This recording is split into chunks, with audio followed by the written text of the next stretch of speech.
ভাই কি করতেছেন আপনি এখানে? হ্যাঁ ভাই, আমরা এই যে আজকে মালচিং ছিদ্র করতেছি। এখন আমরা মালচিং ছিদ্র করতেছি। আমরা এখানে মরিচ লাগাবো ধূমকেতু।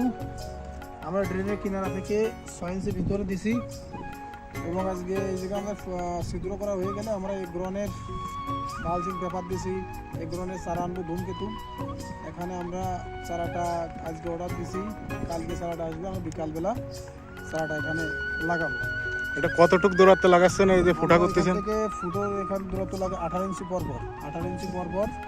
এবং আমাদের ড্রেনের কিনারা থেকে 6 ইঞ্চি ভিতরে, ড্রেনের কিনারা 6 ইঞ্চি ভিতরে আমরা শনিবার একটা ভিডিও দিব। আমাদের 10টা প্লট আছে, 10টা প্লটে আমরা যাই ভিডিও করে এখানে আমরা বেগুন এবং আরও আছে, আমাদের টমেটো আছে, বেগুন আছে, লাউ আছে, সব মালচিংয়ে করা, সব এই ধরনের বীজ এবং এই ধরনের মালচিং আমরা সব কিছু এখানে আগের দিন ভিডিও করে আমরা এগুলো আপনাদের মাঝে পদার্পণ করলাম।